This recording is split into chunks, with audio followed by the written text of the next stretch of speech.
Well, thank you, Carol.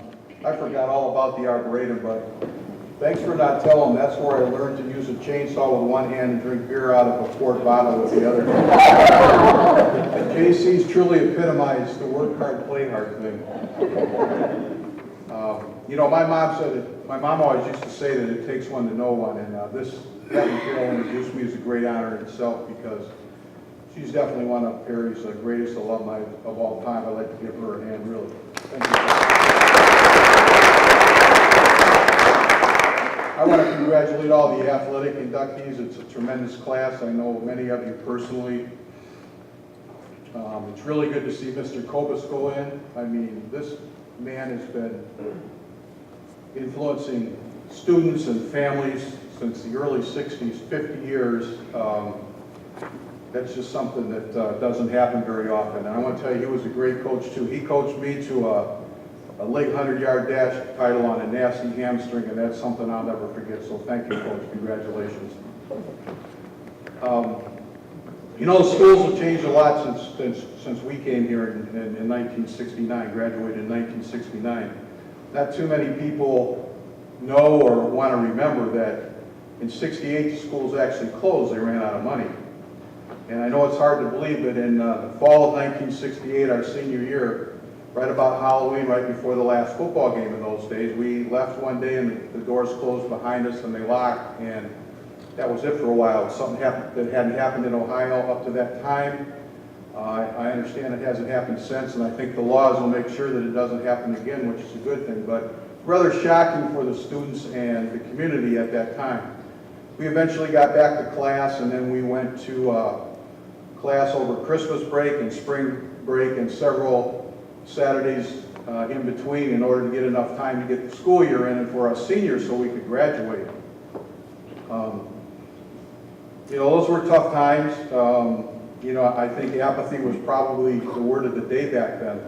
Into the 70s until the power plant, Perry was virtually almost exclusively a bedroom community. And our parents worked hard, passed big levies, they paid high taxes, but there never seemed to be quite enough money to do what everybody wanted to do with the schools. I remember coming home on Thursday night with my football equipment. My mom would immediately be scrubbing and bleaching because as an underclassman, my practice pants were my game pants on Friday night. Those were things that weren't happening in schools around us at the time. Most of the other districts were growing and were doing quite well financially. So we took a lot of flack for being pretty much the smallest school district in those days and having money problems. But I have to tell you, I always believed that there were diamonds in that rough. I think those times helped us to be tough. I think we learned to stick together and we gained an appreciation for what we did have rather than worry about what we didn't have. Those turned out to be really good lessons for life.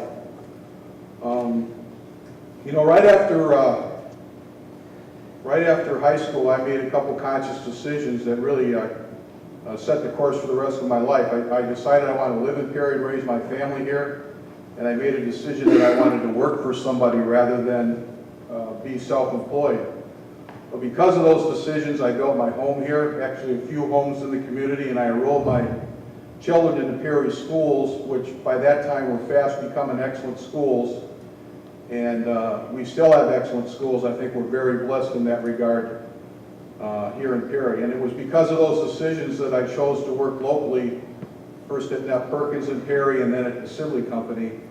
And I've never regretted those decisions. Carol mentioned my community service.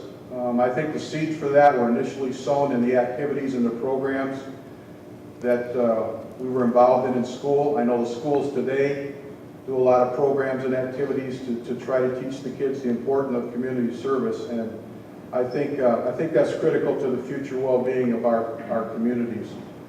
I always had tremendous support from my employers. I can tell you that Charlie Neff was a lot like Bob Sidley and the Sidley family, who believe that their businesses are only as good as the communities in which they do business. And it was my privilege to work at both of those companies, and they were run by dynamic leaders who encouraged their managers to get out on the street and help the communities be the best they could be. Perry people are known for taking ownership in their community and their schools. There's a lot of successful Perry alumni. There's a lot of successful Perry alumni that could be up here in front of you tonight. I want to thank all those people because I think that's one of the reasons Perry continues to be a great community and just a fantastic place to raise children and educate children. I want to thank everybody that supported me, that I've had an opportunity to serve with and work with over the years, and that supported me in whatever endeavors I was taking on. I want to especially thank my beautiful wife, Dawn, for all her support. You know, Dawn's a Perry graduate. Let me tell you, she is a pirate through and through. She's the best wife, mother, companion I could ever ask for, and she's my best friend. And she's got a huge heart, and she's the big-time giver in our household, but she stepped away from a lot of things to support me in all the endeavors that you see there in the bio, and I would not be up here tonight without Dawn. And in closing, I'd like to quickly share with you what I'm proudest of in life, and I had an opportunity to do this a couple years ago.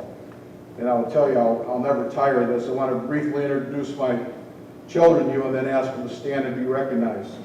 First is Rodney Dawson. Rodney's a 1989 National Honor Society graduate of Perry High School, and he's a 95 graduate of The Ohio State University in International Studies. And he's the founder, owner, and CEO of Great Lakes Tech Solutions. It's based right here in Cleveland.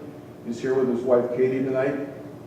Next is our daughter, Denise Dawson, and Denise is a 1991 National Honor Society graduate of Perry High School. She's a 95 graduate of Ohio University in Business Administration with honors, and she's a research administrator for the Taussig Cancer Center at the Cleveland Clinic, and she's the mother of our two grandchildren, Michaela and Dawson Connor. And third is Derek Dawson, number 88. And I think you'll pick up a pattern here. Derek's a 2008 National Honor Society graduate of Perry High School. He's a senior at the University of Akron School of Nursing and the Honors College.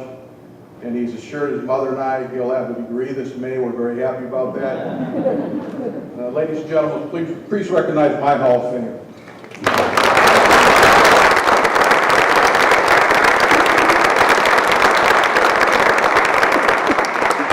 This tremendous honor, and thank you for making this a very special evening for my family and I.